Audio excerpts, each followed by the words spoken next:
I was conceived from the sperm of an anonymous man. I found out he sired maybe 600 babies.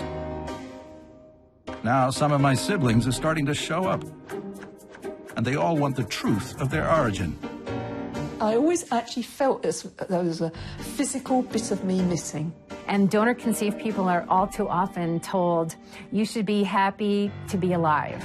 But I also have an innate desire to know where I come from and who I come from. An anonymous donor can produce 1,000 children. So what was wrong with your child's donor? Schizoaffective disorder, schizophrenia, bipolar disorder. And donor-conceived kids have grown up together without knowing they're related. I came in close contact with 2 of my siblings and didn't know. Good thing most of them are gay. I want the government to end the anonymity of sperm donors. No, of course it bloody well shouldn't continue. To be human is to have a story, and to have a story, one must have the true story.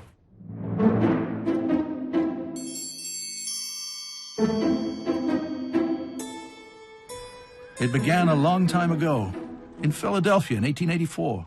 A wealthy couple couldn't get pregnant, so the husband went to see a professor of medicine. Turned out the husband was infertile due to gonorrhea. So the professor got him to send in his wife.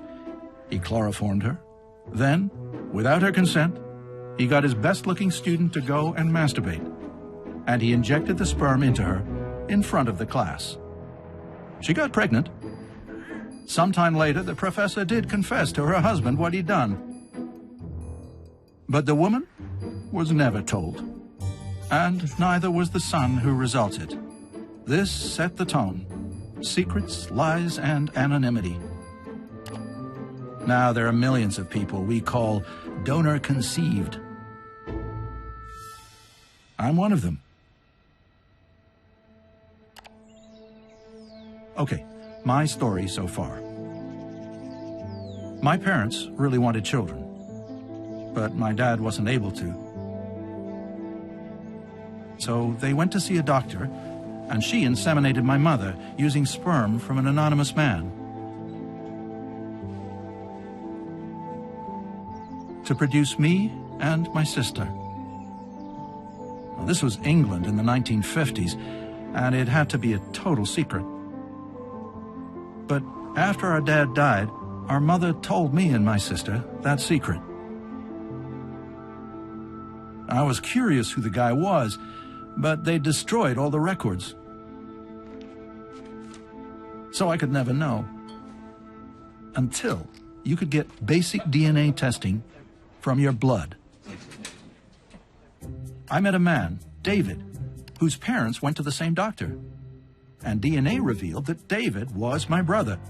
He came from the same anonymous biodad. It was great to have a brother, but now I really wanted to know who our biodad was. A lot of him is in me. We loved our fathers, both of us, so why does this genetic connection matter so much? I haven't the faintest idea, but it does. I did a lot of detective work, and with DNA, we figured out the guy's identity. He was a brilliant scientist called Berthold Wiesner, the husband of the doctor who did the deed, and our biological father. But David, whose parents' marriage was troubled, now remembers finding out as a painful moment. I felt so angry. I felt so much that so many of the things I had found, and still do find really frustrating in my own life, would not have been frustrating had I known that. We found out that Wiesner sired maybe 600 children during his life, or even more. We may be the world's biggest family. We only knew of a few siblings. But then came something new. Inexpensive consumer DNA companies, like Ancestry.com, 23andMe. People suddenly wanted to know about their ethnic origin or their health risks. They sent in their DNA. And when the results came in, some of them got a big surprise. Like they have a lot of half-siblings. So far, about 45 of my sibs have been identified. Here are a few of them. So, what was it like to suddenly find out your dad wasn't your biological father?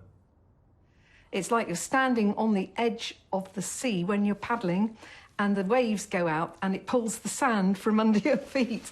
That's what it felt like to me, that there'd been a firm foundation and suddenly I'd got to reassess everything. I felt, this makes sense, but also coupled with this immense sense of loss. Because it had only been a year since I'd lost my dad, and it felt like I'd lost him all over again. And recently, some of this big family got together. I don't like parties. I'm not looking forward to this at all, and I walked in and out.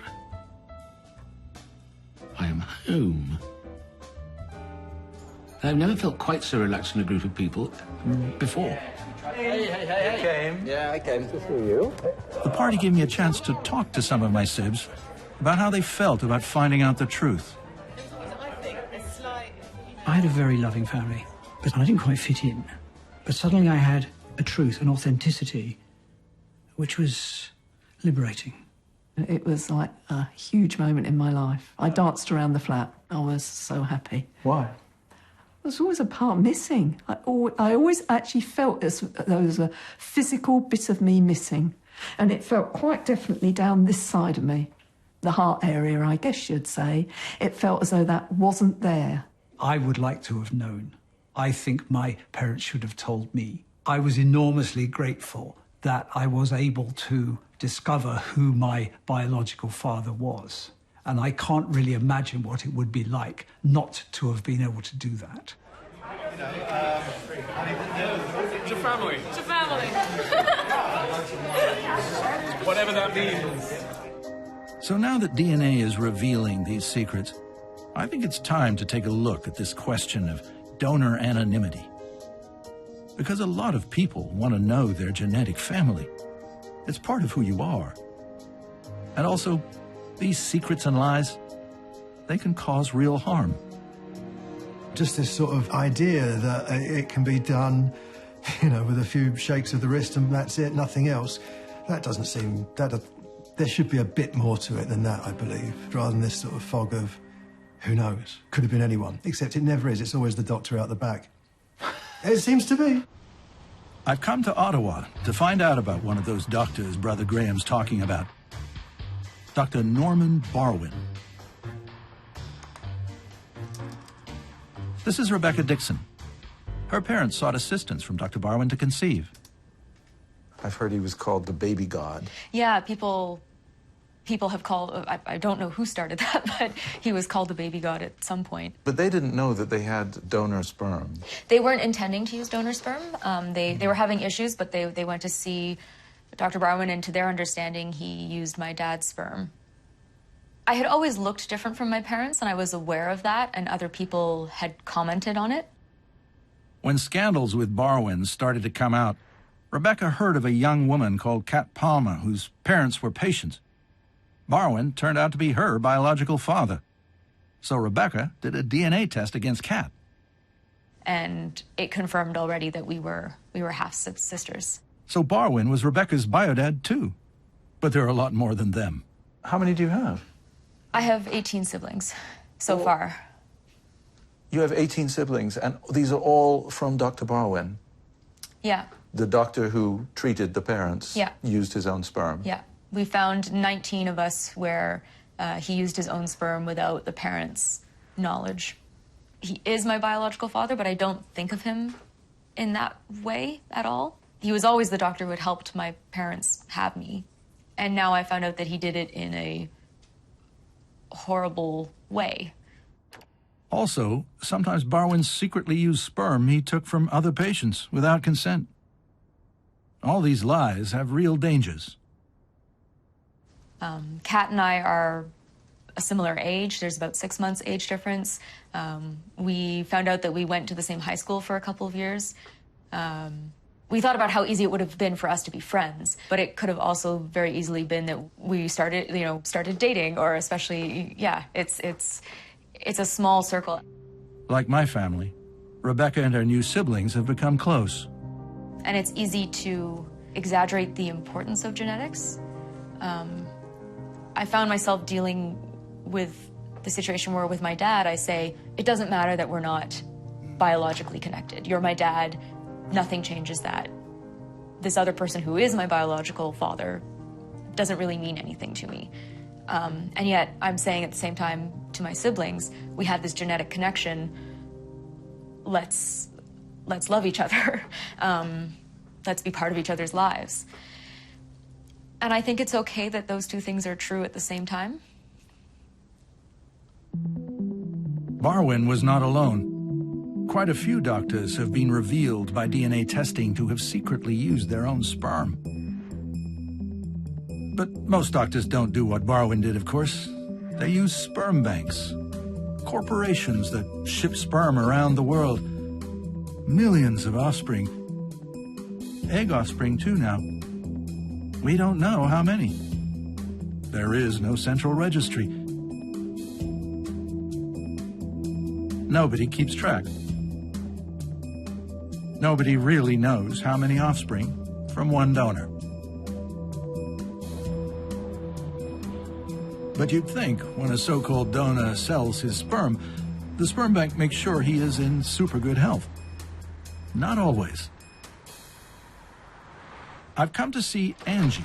Hi. Hi. I'm Barry. Hi, Barry. Nice to meet you. Nice to meet you, Welcome. Angie. Come on in. Thank you very much. Angie and her female partner used donor sperm to have a child. They picked a healthy donor. Or so they thought. Well, what we found out is that he had several debilitating mental health issues. Depending on which doctor's diagnosis you were looking at, it was schizoaffective disorder, schizophrenia, bipolar disorder, also narcissistic personality disorder was written in there. And then he had a felony from a break-and-enter that he had done. And there were other arrests along the way. Didn't they get a medical history from this guy, or did the guy just lie and they accepted the lie? Yeah, they give them a questionnaire. They do call it a medical history questionnaire. And then they ask the donor to respond to a list of things. Do you have this? Do you have that? Do you have this? And schizophrenia is one of the things that he was asked, but he just checked it off no. We had notified them of our findings, and they just told us we had the wrong guy. And then they didn't notify anybody. Was the donor still active? Oh, yeah, they called him out of retirement to donate to other families that were waiting for second or third children on a waiting list. Yeah.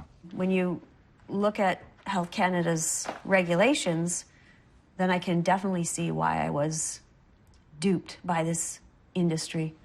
Because, you can't even mislabel the origin of a tomato, but you can mislabel everything about a human being that's going to be creating another human being, and that doesn't seem to matter here. The thing is, the law doesn't allow Health Canada to collect health information from donors. Angie's kid is fine with only a small chance there'll be problems. But if a donor has 50 kids with a 10% chance of inheriting disease, that's still 5 sick kids. The sperm banks say they're doing more genetic testing now, but an anonymous donor can still get away with lying. Here are some of the health problems kids have inherited from donors. And some have died because they didn't have medical information. All this scares me about what my bio-dad Wiesner may have given his hundreds of offspring. He actually had Parkinson's almost all the time he was producing kids. My brother David and I meet up with my other brother David, who's been looking into the health risks in my DNA. So let me see the bad stuff. And I'll show you elsewhere. Okay, there it is. Yeah. Parkinson's disease, late onset. Susceptibility to Parkinson's disease on another genetic test or another gene. That is our Wiesnerian legacy. That is definitely Wiesner, and because he had Parkinson's. Yeah. You want me to go into the really dark stuff? This wasn't the dark stuff. Oh, no. Now, the great news here, and the gene set that this man gave us, other than that, is fantastic. Just the Parkinson's, the schizophrenia, and the Crohn's disease. Well, by the look of it, medicine's based on your personal genetics and epigenetics and environmental and viral triggers. You've got to know. There should be no anonymity anymore. Medically, that's over. I'm finding out that almost all my sibs think that the anonymity of donors is just wrong. No, of course it bloody well shouldn't continue. Everybody has the right to know who their biological parent was, definitely. I think for anybody's mental health, the right to your own story is very important. For those of us who have been through this experience, I don't think any of us doubts for a moment that our common genetic background has meaning, has significance, not which we give to it, but which it gives to us. Most donor-conceived people seem to want the option to know their donor's identity. And in the UK, David and others influenced the government to change the law and end anonymity. Since 2005, kids have the right to know their donor's identity when they reach 18. In Canada, in 2004, we persuaded the government to do the same. When people find their fathers or they find their relatives, these are tremendously important stories, and I think they're important for a reason. I think it's a very basic yearning. But then the government changed its mind. The doctors told them there'd be no more donors. And in the USA, well, anonymity has been standard in the sperm industry since the beginning.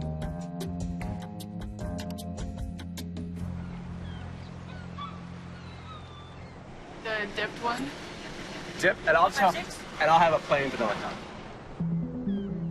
Since the start, everyone thought that the only way a guy would donate sperm is if he could be anonymous.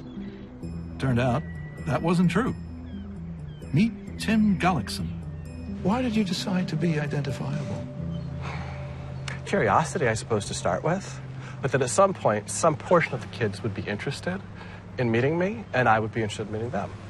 And so why not? Well, my mom actually picked, she tells me this a lot, she picked Tim because his voice recording sounded really, like, sweet, and that he said that he wanted to meet the kids. She was raising us as a single parent. I never pretended to, like, be like her parent because I wasn't doing that work, right? I didn't take her to school every day. I didn't tuck her in at night. But you and your brother are not the only biological offspring that Tim has, right? Mm-mm. Correct. How many do you have? The ones that I've met are 17. 17? 17 total. Here's Joe, another one of Tim's kids. How are you, honey? Hello. Every summer, Tim rents some cabins by a lake and spends a week with a bunch of his bio kids. And just like in my own family, Tim's offspring crossed paths before they knew they were related. I came in close contact with two of my siblings and didn't know they were my, like, this guy that I worked with was on the same water polo team as Sawyer's boyfriend. Oh my gosh. So if I had hung out with him more, I probably would have met Sawyer and not known she was my sister. And Danny went to the college that I lived on the campus of. So I probably passed him. All his Instagram posts are 2 minutes from my house. And he's your brother? He's my brother. Good thing most of them are gay. Yes. Good thing. Tim wanted to be found by his offspring, but California Cryobank, his sperm bank, didn't want to help. They set these rules and things I had to follow to try to get any information. And what was it? Like I had to... Bottom line was they said they didn't know if they had my contact information, but they would try and they'd let you know. Yeah, and they call me back, then they didn't. And they never gave you Tim's information? No. Even though he was supposed to be identifiable to you? Yeah. And basically they told him, like, that they could not reach me. And so I called them up and said, "You're lying. I've always kept you updated with my phone, my email, and my snail mail address." And they chastised me for wasting their time. So it was clear to me they weren't interested in making or facilitating that connection. Even though all parties wanted it? Correct. Cute. Yep. Wow, really? More and more donors are willing to be identified to their offspring once they're adults. When the UK ended anonymity, the number of sperm donors went up. Other countries have also ended the secrecy. Some US banks no longer accept new anonymous donors at all. But California Cryobank, the biggest in the U.S., still has them. And they've agreed to talk to me. But at the last minute, they cancel. They say they don't want to be part of my personal journey. Anonymity means that a lot of babies can be produced from one man. My biodad Wiesner had maybe 600. But what if there's someone out there with an even bigger family? This is Steve Shelton. He's a bodybuilder, a psychiatrist, and he used to be an anonymous sperm donor.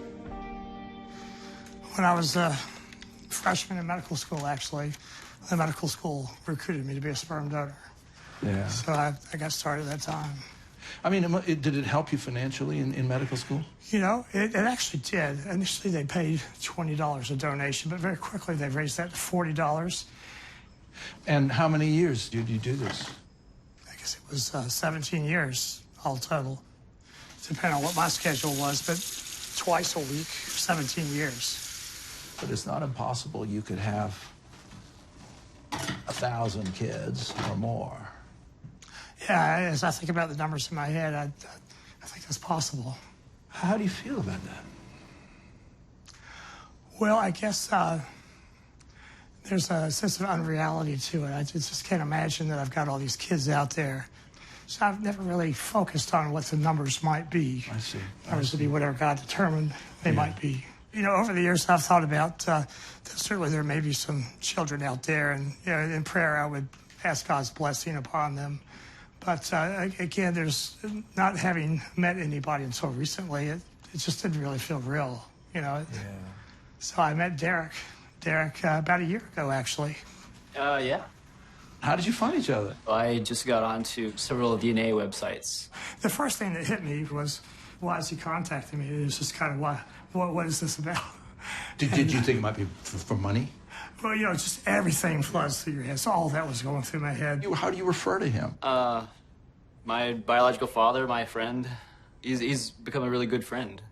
And a friend of my parents as well. Was using a sperm donor a difficult decision for you guys? It wasn't for me, but I'll let Jan speak for herself. A little bit, somewhat. I want to say more of a pride thing. You know, it would be nice to have your own related child. So it was a bit of a loss. Mm-hmm. Yes. Mm-hmm. So, Bob, you decided to tell your son the truth. Well, Derek was having some medical issues that I'd never experienced or had run in Janet's family. And so that was probably the reason that we told Derek. So maybe he could do some research, and if he ever found out who his donor dad was, you know, that might help him, give him some more insights into his medical issues. Well, may I ask what they were? I was having some allergy problems that made it difficult to swallow food at some point. Interestingly enough, that was something that after I made the connection, you know, with Steve, that we kind of shared, and so you know, Steve's family has had that problem. Over the Christmas holidays, I actually told Steve, I said, well, thank you for making it possible for us to have Derek. I said, I think he turned out pretty well, and I'm glad you were a part of the donor program there at Louisville. All that effort that the medical community, went to keep everybody divided wasn't actually that necessary, perhaps. Right. And when Bob shared this with me, my response was, you know, this is a tremendous blessing to me. And for one, God's showing me that he honored my prayers. But hundreds more might be too much of a blessing. And Steve wants to find out how many he has. So he's going to talk to one of the doctors he sold sperm to. I think there should be significant limits to how many children any individual donor can sire, if that is the word. When you're talking maybe hundreds of people, that's not good. I do feel there is something wrong about that number being somehow much higher than if it could be natural. This mass production, it makes you feel a bit like you've come off the production line of a factory. How many women could be impregnated by one man and conceive? How many? Thousands? Sure. Thousands? Sure. Yes, I can see the problem then, yes. Hi. Hello. Dr. Levine? It's Candid Cameron. It is indeed. Barry Stevens. You're rolling. You're not getting How are you, Doctor? Oh, hello. That's and this is Steve Shelton. Hi. Good to see you again. It's been a long time. It's been a while. Yeah. Actually, yeah. We've come to see the doctor at one of the places Steve donated in Louisville. He's anxious to find out more about his hundreds of offspring. He's my biological son who happened upon me about a year ago through DNA testing, made a connection. He's conceived through donor insemination. That's prompted me to begin to just ask some questions. What was actually achieved through my career as a sperm donor? You know, all of this was done in a very anonymous fashion. All of the parties were advised that the donor would not know who the couple was and vice versa. You know, the couples wanted the peace of mind to know that one day somebody's not going to come up to them and say, and that's my kid and I want my kid back, kind of thing. So at that time, we only used medical students, and we didn't want them looking over their shoulder for somebody that perhaps then got divorced and wanted to sue the donor for child support or something like that. With donor insemination, some people don't want their child to know, with utter disregard to an agreement. You know, like, I give you permission to tell, it's just coming out. It's popping out of the woodwork. Derek has talked about how important this connection is with his bio dad. And ultimately, if he gets to know me, he'll get another dose of enrichment of his life. Meeting and dealing with people enriches your life. You don't think there's anything special about the genetic connection? I'm not a psychologist, okay? I would say that you would have to study it to see.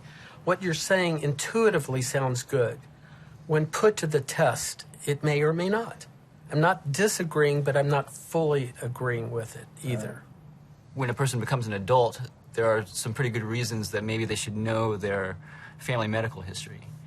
And so from my perspective, I think people should be allowed to know at least kind of at that point. So, Dr. Levine, that's the question I have.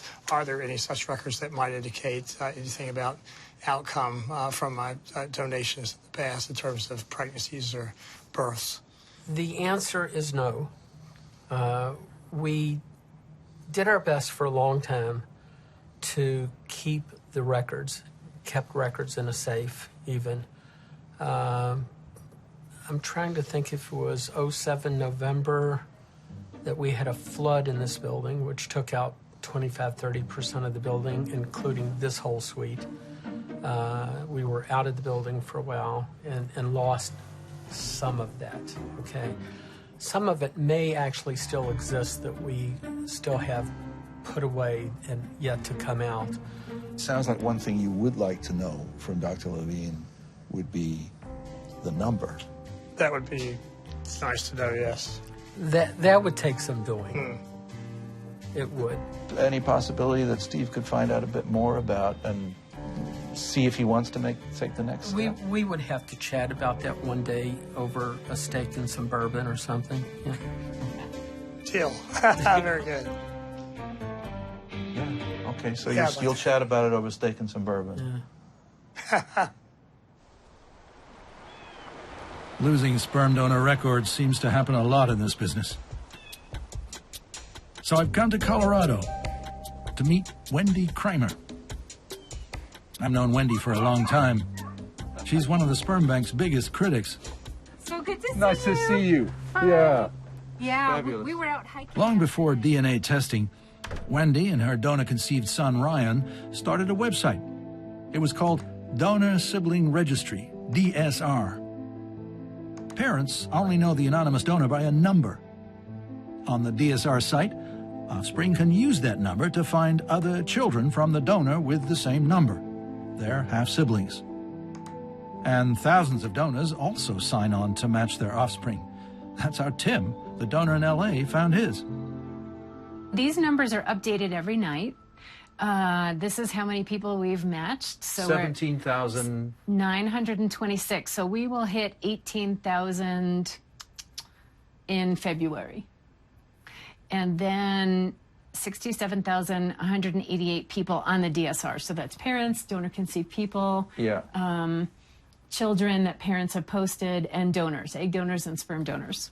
Sometimes the donors find that the sperm banks have lied. Can you imagine? You're this guy, and you go, you know, I think the right thing to do would be to make myself available to those 10 kids I was told I might have out there. Yeah. And you come to the DSR, and I know this because I hear from donors all the time who go, okay, just a minute. I just went on your website, and it says I have 35 kids. That's impossible. I was promised 10. Yeah, well, right. Of course, this can only happen in a closed, anonymous system, which Wendy hates as much as I do. Donor-conceived people are all too often told, you should be happy to be alive. You should be just happy your parents wanted you so much. And it's like, well, sure.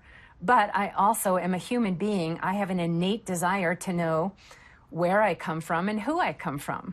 So you can't deny that either. Not with adopted people, but also not with donor-conceived people. California Cryobank has no idea how many half-siblings Ryan has because they have no accurate record keeping. It's preposterous. You can't promise limits when you don't have accurate records. It's impossible. You know, it costs money to have accurate record keeping. It costs money to update medical records and to share medical information. It costs money to have the accurate record keeping that it would take to limit the number of kids per donor. So it takes money to do all of that. And that they're a profit business. They're selling gametes. At least in the UK and Australia, etc., there is some regulation. Do you think that Canada might progress to having some? Yeah, but they get all their sperm from the U.S. sperm banks. So what are they going to regulate? California Cryobank? I don't think so. Well, they could demand that the sperm be identifiable. Yeah, let them try. Sure. I just don't see it happening. So you see the way forward is basically people using the DNA sites with the help of your website? Absolutely. There's nothing else. Nobody else cares to step in and provide regulation or oversight. The sperm banks are big, they're powerful, they're wealthy. They have lobbyists in Washington. They keep any and all regulation from happening. Anytime there's regulation that gets proposed, they put the kibosh on it immediately. It's the fox watching the hen house. We can't change what's happened in the past. But now there is absolutely no excuse whatsoever for donors to insist on secrecy. And furthermore, there is no such thing as secrecy anymore. Everyone has the right not to be deliberately deceived or deliberately deprived of information about essential aspects of their personal history. The trouble is, straight couples often don't tell their kids. So David, a lawyer, is campaigning for us to have birth certificates with the sperm or egg donor's name as well as the parents. These accurate birth certificates would be available to offspring once they become adults. And in many countries, there's a growing movement from the donor-conceived to end anonymity. Back in 2004, I was here in Ottawa arguing the same, but the government refused. One of the MPs who persuaded the government to preserve donor anonymity was Dr. Hedy Fry. Hi, Dr. Fry. How are you? I'm Barry Stevens. It's very nice to meet you, Barry. Nice to meet you. Thank you for doing this. I really appreciate I'm it. hoping I can answer your questions. Right. Our concern was that for many people who donated, they did not want people to know that they donated. They donated for whatever reasons, but they didn't necessarily want to have someone coming and saying, you are my father, or you are whatever. When you decided to preserve the anonymity because some people might come and demand... Not so much as to preserve anonymity, it is to protect the rights of the donor, just as you protect the rights of the child. But the donor had a choice. We didn't have a choice, and we were the ones who resulted from that choice. Yes, and of course the donor had a choice, and the donor could refuse to donate, in which case a lot of people would not have had access to donor sperm. And so I don't see how anyone can suggest that only one group in a discussion should have their rights observed and the other should have none. The main reason was that you were afraid there would be no more donors. And If we ended anonymity. one of the major reasons, yes. Yeah. It's because people were very reluctant to come and donate in the first place. And many of them only did so because they knew that their identity would be protected. We didn't want to dry up the number of donors. But they don't dry up. When the UK ended anonymity, the number of donors actually went up. I would like to see a system where only donors who are willing to be identified to their offspring, and the offspring get to be old enough, should be recruited. And that has been shown to work. And if it does work, then why not do it in the future? Well, then, if you think you would like to see amendments, you feel free, you're a Canadian citizen, to come up and ask or put out petitions, get a lot of people to sign on to that. Well, I am asking. And, well, no, but I will respond to people coming to me with a petition and saying, a lot of us want this to happen. One person is not enough. And I think it would be a good idea, practically, for the government of Canada to get out ahead of this. There is no problem with that. I don't have a problem with people coming to do that. And again, and then I will wait and see what that evidence says, and I will make my decisions based on that. Fair enough. Thank you. Not at all. Some progress. And I guess Dr. Fry is right. I have to come back again with thousands of us. In the meantime, I'm going back to London one last time. My new family loves a party, so I've got them together to hear what they have to say about all this. It's like any family. You meet some people that you really connect with. The first person I met in England was David. Well, yeah, well, we met in a tea shop, and I can only say we landed up in Soho in a gay bar by the end of the evening. And I thought, this guy's incredible. This is really fun. This is amazing. Then, as you get to know other people, you have realise he's not. I did not say that. I did not say that. Then you realise that you like some people, but then you like others. It's just like family, and that's the basic line. Yeah. The insane thing is there's 400 more outlaws out there. It's actually more like 600 or more. When the tests are all complete, we're going to turn out to be like one of those huge forest funguses that spread hundreds of miles underground. You just see the odd, fruiting body that shoots up. We're the fruiting bodies. But there's this nice One of the things that really upset me, actually, was only very recently, like in the last 2 years, I went onto some of these donor-conceived sort of WhatsApp groups and the Facebook groups, and I was really shocked and upset to see these really young people talking about how they hadn't been told. You know, people in their 20s, they hadn't been told. They're finding all these siblings, all these different things. Finding that the doctor was their dad. I mean, loads of them. I'm thinking, Jesus, I thought all this was just us because we were in this weird sort of initial phase where it was all new. Yeah. But it's actually still going on, and that makes me really upset. I think that's really... People should know better now. Like, maybe our parents didn't. Exactly. But people should know better. They should know better. Anonymity, the end of anonymity, surely is going to cause pain for those people who choose or chose to do something that was deeply private and personal to them. For me, the real point is that we all have a right to our own narrative.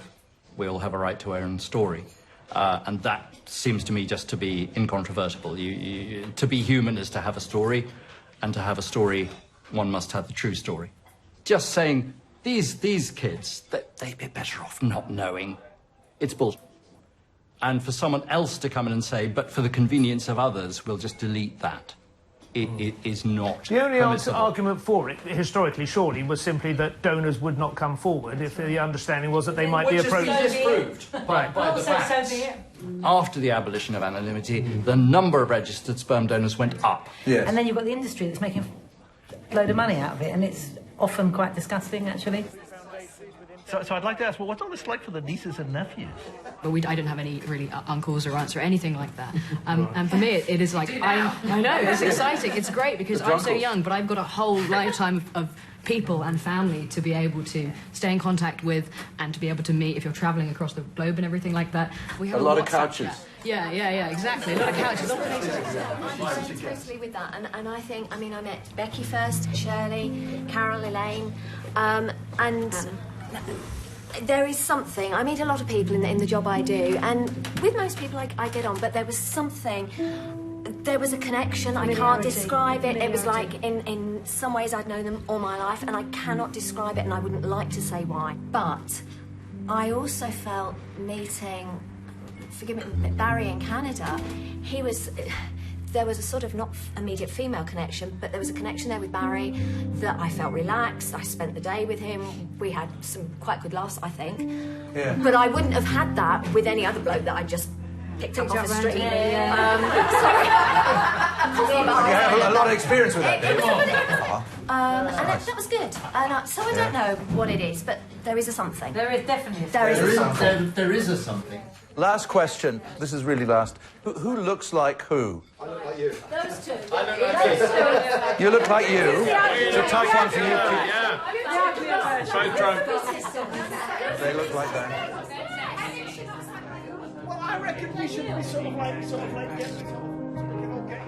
While I was editing this film, several new siblings appeared on the DNA sites.